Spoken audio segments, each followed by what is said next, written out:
I'm Tom Baker, this is Chasing Cars, and this is the Kia EV6, which has now been priced for Australia.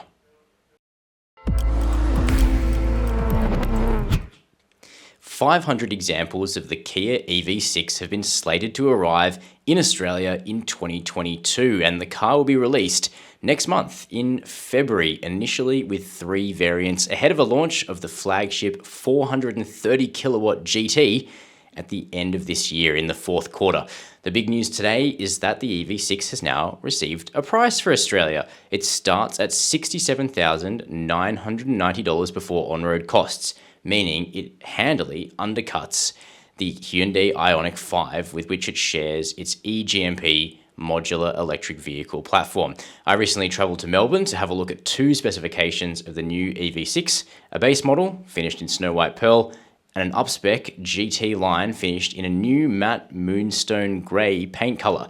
Now, the grey GT-Line pictured here is all-wheel drive, meaning it has both a rear motor and a smaller front motor. As a vehicle, it's actually under 4,700 millimetres, and yet it's going to be classed by the FCAI in VFAX as a large SUV. Its wheelbase is 2,900 millimetres, meaning it's longer than that of a Sorento, despite being sized more like a Sportage, and it's quite similar in size to the Ioniq 5 as well. However, I think it's styled more like a raised wagon, something like a Volkswagen Passat All-Track or a Audi A4 Allroad Subaru Outback, that sort of thing. More wagon than SUV. And here I am opening the boot. So we've got a fairly decent boot in this car. The GT-Line had a net installed, but no spare tyre, which is very unlike Kia. They love a spare. They love a full-size spare, but you won't find one here. What you do find is a manual tailgate on the base Air. Interesting name, the EV6 Air. There are other elements like fire and wind or something overseas, but we only get the EV6 Air here in Australia. And then it's a step up to the GT-Line. So there's your tyre mobility kit. Don't go looking for a spare here. Nice sturdy boot floor, and then a Velcroized charger pack, retractable cargo cover, and just a manual tailgate on that 68 grand Air. So this is the GT-Line. It has bigger wheels, and we've also got flush door handles across the range, automatic retracting on the GT-Line, manual on the Air. This is the interior of the GT-Line, which is a bit more upmarket. No leather seats. That is a leather steering wheel. Kia wasn't able to settle on a plastic wheel that was durable enough, but the seats don't have any leather. So this one's got sort of a suede or a faux Alcantara, fake leather bolsters, lots of electric adjustment, and the same amount of electric adjustment for both the passenger and the driver. Cool pedals there on this GT-Line, floating center console, rotary direction changer. It's not really a gear shifter, is it? And then we have these cool touch capacitive buttons here, changing between media and climate functions, which I think is pretty cool. Dual 12.3-inch screens, which means the infotainment feels right up to date, just like a Sportage.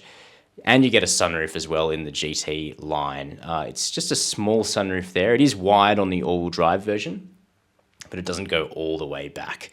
Okay, so here's the Air. This is the first time we'd seen a base model EV6. Now, it has the most sustainable interior. It's got recycled PET plastic on the seats. I actually dig these manual seats, fabric seats. I do like a good fabric seat. They get nice and low. Here's the back seat. Now, the floor's quite high, so I found that my knees were not around my neck or anything, but they were a little bit higher than they would be in a Sorento or a Sportage. But peep the USB ports on the back of the front seats, really cool. Here we are getting into the back of the GT-Line. Slightly nicer interior, but it's not as special as that of an Ioniq 5, I reckon. Yeah, scratchy plastics on the top of the back doors is a bit disappointing, given that this car's $82,990, given it's the all-wheel drive. So compared to an Ioniq 5, it starts cheaper, the EV6, with a base model with cloth seats, but it ends up more expensive. And remember, the Hyundai only has one luxury specification.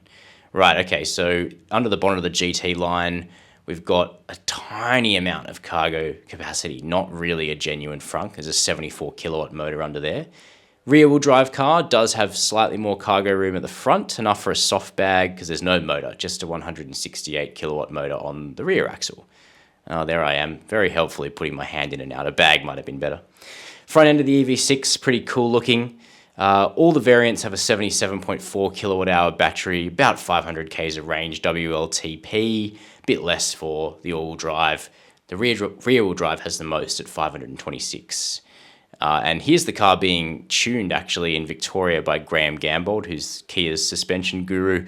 Unlike the Ioniq 5, it actually does have a local tune, and we're expecting it to drive pretty well, although no journalist has driven it in Australia yet. That'll happen next month at the launch of the car, which I'm told is in Canberra, which is always a good spot to launch an electric car. I'm looking forward to driving the car. Let me know your thoughts down below this video about the EV6. Are you considering buying this all-electric Kia? And as always, thanks for watching Chasing Cars.